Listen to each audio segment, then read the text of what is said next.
Bulaka!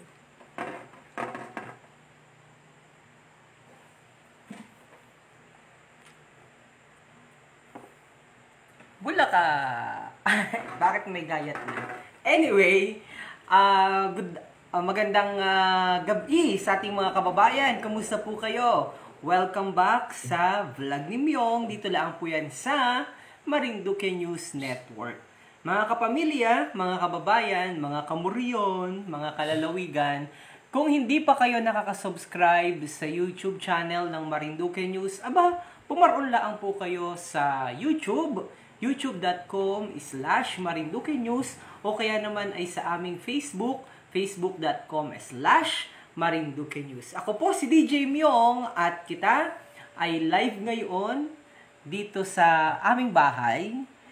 Pero ga-review kita ng binili kong cake kanina dyan sa lumang bahay sa Tres, dyan sa bayan ng Buena Vista.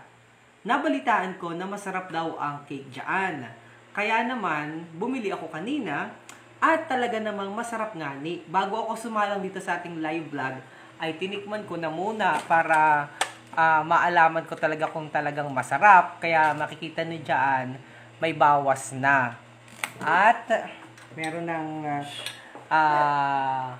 natikman na natin kanina yung ating yung ating cake na binili ko dyan sa lumang bahay sa Tres. Yan daw ang the home of the original Choco Brandy.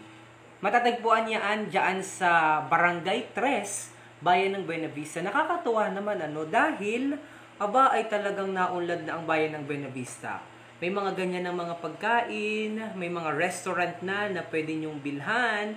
Actually, meron na nga ni dyang M. Luelier Express di ba ga? O kita mo yan, dati walang M. Luelier Express dyan. Pero ngayon, meron na. At meron na ring masarap na cake. Kaya naman yung mga tagagasan o mga nearby municipalities, kagaya sa amin dito sa bayan ng Torrijos, mabilis lang naman pumaroon sa Buena Vista, mga 30 minutes lang ay nandun ka na. O ay di makakabili ka na kung galing ka din sa amin sa bayan ng sa Barangay Buangan. Makakabili ka na ng masarap na chocolate cake tapos choco brandy. Ito na nga niyon. So magsuot muna kita ng antipara para antiparang hiwit. Put nga ni baga hiwit ang ating antipara. So makuha ulit ako dahil inulit namin yung vlog. Dahil actually nag-vlog na kami kanina. Kaya lang, itong aking taga-video, ay anong luko-luko, tawa ng tawa. Kaya, ang pala nito, alam niyo po, nakakatawa dito, 250 pesos lang, ang mura. 8 katao na ang pwedeng kumain, Actually, ako lahat ang kumain nito, masarap. Hindi siya ganong katamisan, kaya nakarami ako. Ay, mga halimbawa pala ay 8, ito ay ganiri ang serving ay o ay di 8 plus 8 ay di 16. 16 katao ang makakakain. Kung hindi ka kalakihang kumain kagaya ko. Ay ngayon kayo naubos na yung isang slice na, isang part na ari. Kaya medyo nasarapan kita.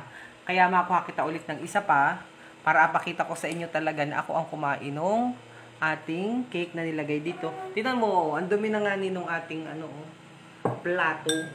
Platito pala. Platito, anak ng plato. Paano nag-anak naman ang platito? Ilalaki yun. Dapat ay platita. Ito. Platita. Platita. Ayan. So, kaya yung mga gusto po dyan na mag-order, marami daw sila dyang mga option o pwede nyong pagpilian. Meron daw dyang ube, meron din daw Black Forest. Yan. Tapos ay matawag lang daw kayo sa 0932-310-9242 o 0945-705-8055 para maka-order kayo, para ma-prepare yung cake nyo ng ahead of time. Dahil may mga hindi sila available on the spot. Kagaya kanina, ang ginawa lang nila ay itong chocolate cake. meron pala silang ube. So, makakapamili kayo kung ano talaga yung gusto ninyong makain. So, ay ang available lang ay itong chocolate cake. Kaya wala na kitang nagawa. Ito ang in-order natin. Pero, masarap naman talaga. Okay? So, special shoutout sa may-ari nito. Nakalimutan ko na ang pangalan po ninyo. Pero yun daw tatayin ata. Tama baga ako ng pagkakaunawa at intindi. Pasensya na po ako'y natandaan na.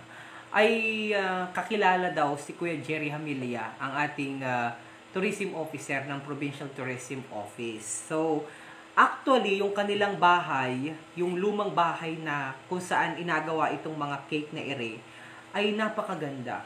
Promising yung lugar, pwedeng mag-accommodate ng mga, pwedeng maging function room. Tapos ay Instagrammable din yung place. Konting develop lamang yun, ayusin, medyo linisin ng kaunti. Tapos parang may resemblance actually siya. Sabi ko nga dito sa may-ari, parang may resemblance sa Casa de Don Emilio ng bayan ng Buwak. Kaya siguro pagbutihin pa at bukas makalawa, as I mentioned, promising yung lugar at magiging successful pa yan dahil yung kanila namang mga cake ay masarap naman talaga. Okay, so kung gusto nyo po at interested kayo, ay paroon na po kayo sa bayan ng Buena Vista o kaya itawagan niya yung tawagan po ninyo yung nakapost dyan sa ating live vlog para makapag-order kayo. Sabi pala nung may-ari kanina, ito daw cake nila ay lalong masarap kapag kanina lang ito ginawa ay medyo patulugin daw muna sa ref ng mga isang gabi o isang araw para lumasa yung brandy. Ang tanong ko, hindi ko lang alam kung ano nilagay ditong brandy. Dahil ang alam ko lang ay di syuktong.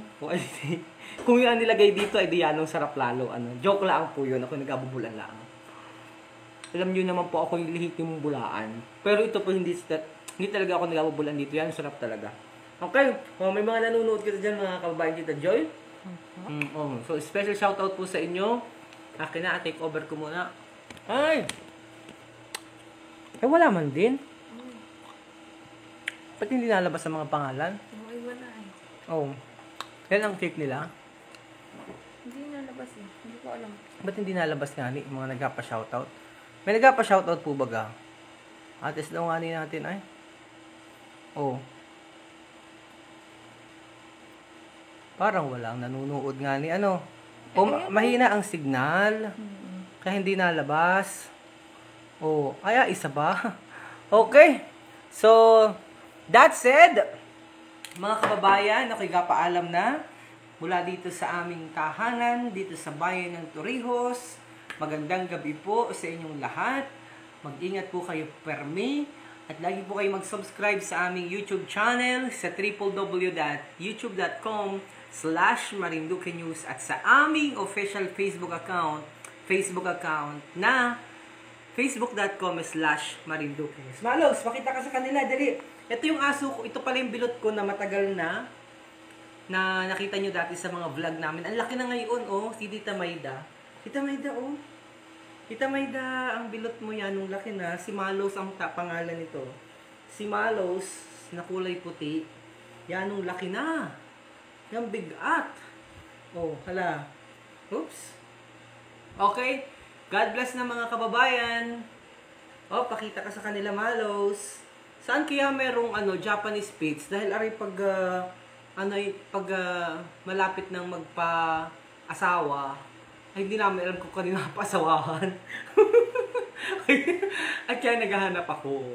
Ayan, si Malos. Meet Malos na yan, ang laki na. Alright, so God bless po mga kababayan. Ingat po kayo palagi. Huwag mo ipakita ariya, dahil ako'y nakashort lang. God bless, see you. Matira mo si Malos, oh. Malos. Masarap pala itong sangkapan o ang kapartner nito ay anong tawag doon ay? Salabat. Yung 8-in-1 salabat na binili ko dyan sa kay Mamita. Yan, ang sarap talaga. Mahalang-halang na ano nga ang lasa nung ano? Mahalang-halang yung sili.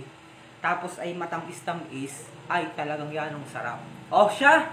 Gapaalam na nga ni ako. God bless po mga kababayan. Ingat po kayo palagi. Stay safe, Stay healthy. Pag dumating ang bakuna, abay magpabakuna na. Res bakuna, kasangga ng bida. Mabuhay ang Marinduqueño, mabuhay ang bawat isa. Love lots! Teka, pakita mo muna. Makain ako ng duro. Yummy, yummy, yummy, yummy. Yummy talaga. Sarap. Panalo. Birthday o order na doon. Okay. God bless.